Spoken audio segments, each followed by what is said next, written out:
Hello, good morning friends. कैसे हैं आप सब? उम्मीद करता हूँ आप सब अच्छे होंगे। बड़ों को मेरा नमस्कार, छोटों को मेरा प्यार। तो आज का जो अपना टॉपिक है वो है आरओआई। बहुत लोग सोचते हैं आरओआई का मतलब क्या होता है। ये बैंकिंग सेक्टर का एक वर्ड है आरओआई, जिसे फुल फॉर्म होती है रेट ऑफ इंटरेस्ट।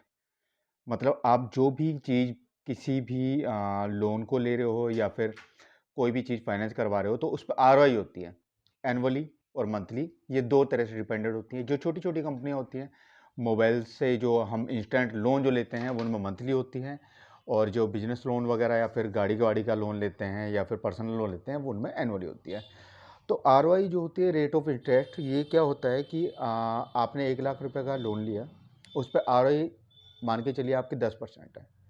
तो 10% ये आपकी मंथली नहीं है, ये साल की है।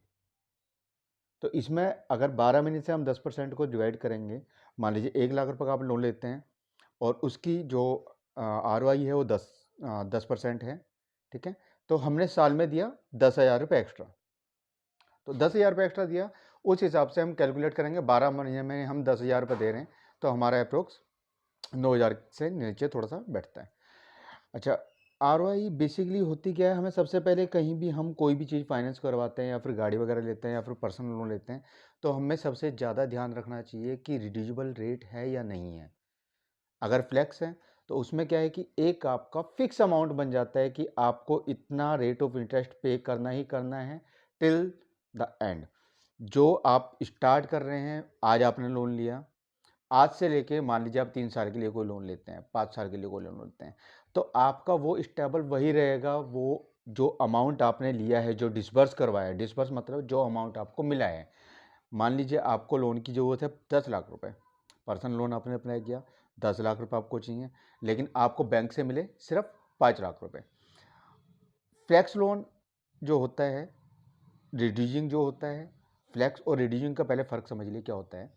रिड्यूसिंग लोन में ये होता है कि जितनी आप ईएमआई पे कर रहे हैं, उसका जितना अमाउंट बाकी बचा हुआ है, उसका ही इंटरेस्ट आपको लगता रहेगा। वो धीरे धीरे आपकी ईएमआई कम होती जाएगी, उसे कहते हैं रिड्यूसिंग।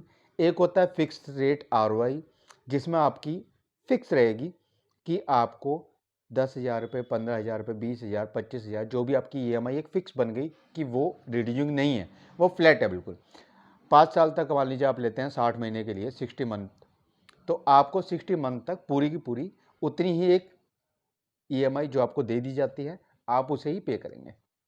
तो ये दोनों में फ़र्क था ब्रो।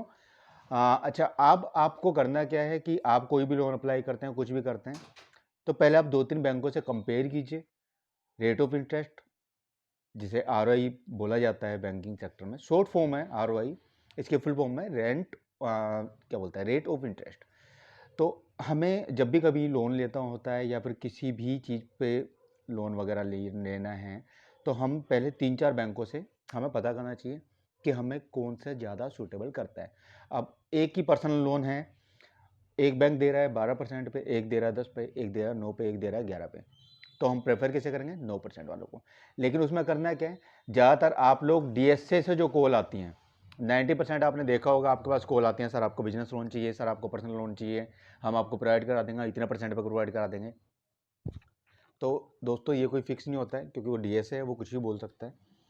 करने और कहने में ज़मीन आसमान का फ़र्क होता है, क्योंकि उन्हें सिर्फ और सिर्फ इस बात से मतलब होता है कि हम किसी तरह से अट्रैक्ट कर पाएँ, कि बस हमारे पास एप्लीकेशन आ जाए, हमारे पास डॉक्यूमेंट्स आ जाएँ, हम उन्हें आगे आगे बैंकों में सबमिट करते रहें। उन्हें आरओआई से कोई मतलब नहीं होता है, उन्हें सिर्फ अपनी फाइलें इकट्ठी करनी होती है, डाटाबेस इकट्ठा करना होता है। आपके पास कोई कॉल आती है, आपको बोला जाता है कि 6% पे हम आपको होम लोन करवा देंगे। तो आपने देखा भी होगा कि ऐड भी देखे होंगे, 6% home loan, 6% home loan, but 6% पे होम लोन नहीं होता है। होता क्या है, हम सिर्फ 6% तो देखते हैं, बट उसके आगे जो स्टार वाला कॉलम होता है, टर्म एंड कंडीशन, हम कभी उस पर गौर नहीं करते। आप उस पर जाइएगा, जब आपको पता चलेगा वो जो 6% आपको दिखा रहा है वो 6% नहीं होता है। तो आरओआई सबसे ज़्यादा मैटर करता है कि आप जो ले रहे हैं लोन, रेट ऑफ इंटरेस्ट सबसे बड़ी बात होती है। 1% भी रेट ऑफ इंटरेस्ट आपको बहुत ज़्यादा फ़र्क कर सकता है आपकी फाइनेंशियल कंडीशन पे। 10 लाख का 1% आप खुद लगा लीजिए कितना बैठता है। तो मेरा कहने का मतलब आज ये जो था वीडियो जो मैंने इसलिए बनाई क्योंकि काफ़ी सारे लोग वाग मेरे से पूछते रहते हैं यार आरओआई को क्या डिफ़ाइन कैसे करें, हम आरओआई को कैसे कंपेयर करें, किस तरह से कंपेयर करना चाहिए। तो मेरा यह मानना है कभी भी आपको कोई भी लोन चाहिए, आप किसी थर्ड पर्सन से ना मिलके, किसी भी डीएसए से कॉन्टैक्ट ना करके आप डायरेक्ट बैंक में जाएं। बैंक में sales manager, sales executive, RSM सभी बैंकों के अंदर अवेलेबल होते हैं। आप वहाँ जाएंगे और उनसे लोन के लिए बोलेंगे तो वो आपको हर चीज़ क्लियर करेंगे, क्योंकि आप किसी एक बंदे के साथ कांटेक्ट में रहेंगे तो ज़्यादा बेटर रहेगा अदर देन कि आप किसी डीएसएस से संपर्क करते हैं। क्योंकि डीएसएस से संपर्क करते हैं आप उनके साथ प्योर लिंक नहीं हो पाते हैं, और पहली बात वो खुद भी प्योर लिंक आपको डायरेक्ट बैंक से नहीं करवा पाते हैं। फिर होता है क्या है कि हमने मान लीजिए डीएसएस से किसी से फाइल अपनी लॉगिन करवा ली, मुझे लोन चाहिए 10 लाख रुपए का। मैंने किसी डीएसए का कॉल आया, मैंने अटेंड किया, मैंने उसे सारे अपने डॉक्यूमेंट दे दिए। वो पहली बात तो ये कि एक बैंक में नहीं डालेगा, 4-5 बैंकों में डाल देगा, वहाँ से रेट ऑफ इंटरेस्ट क्या मिलता है फिर वो मुझे डिसाइड करना है। बट होता क्या है कि 4 बैंकों में अगर गई, एक बैंक से भी फाइल अगर मेरी किसी कारणवश रिजेक्ट हो जाती है तो मेरे सिविल पे इम्पैक्ट पड़ता है। तो रेट ऑफ इंटरेस्ट के लिए सबसे बेटर यही है कि आप पहले जिस भी बैंक में आपका खुद का अकाउंट हो, अगर आप बिजनेस करते हैं तो करंट अकाउंट हो, आपको बिजनेस लोन।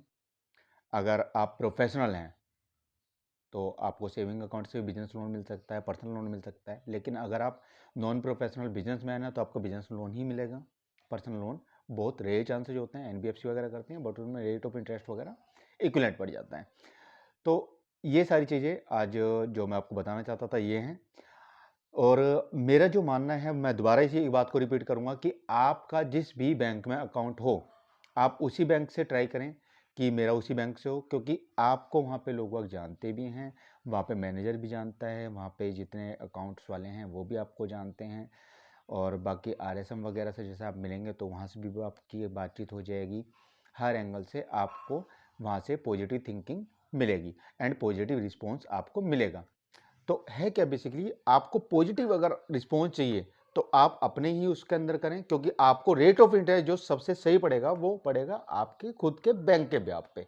चाहे आपका बैंक कोई से भी एचडीएफसी में हो, आईडीएफसी में हो, एक्सिस में हो, आईसीआईसी में हो, आरबीएल में हो, कोटक में हो, पीएनबी में हो, एसबीआई में हो, कैनरा में हो, किसी भी बैंक में हो, यूनियन बैंक ऑफ इंडिया में भी हो, बेशक जो गवर्नमेंट बैंक हैं उनमें आरओआई आपको मच मोर बेटर देन कि आप किसी और बैंक में अप्लाई करें या फिर किसी थर्ड पार्टी से अप्लाई करें। आप खुद जाके बैंक में बात करें, वो आपके डॉक्यूमेंट आपको बताएंगे प्रॉपर कौन कौन से डॉक्यूमेंट चाहिए, सारे के सारे डॉक्यूमेंट्स आपसे कलेक्ट करेंगे। आपको आरओआई जो आपकी एलिजिबिलिटी बनती है, 700 प्लस आपका सिविल होना चाहिए। ये बात मैंने आपको पिछली वीडियो में बताई थी और इसी वीडियो में भी ये बात मैं आपको रिपीट करना चाहता हूँ। आपका सिविल स्कोर 700 प्लस होना चाहिए। आप किसी भी बैंक में लोन कर सकते हैं, मिल जाएगा आपको लोन। बट आपको सिर्फ और सिर्फ इस बात का ध्यान रखना है कि आरओआई क्या है, कितने परसेंट लगेगी।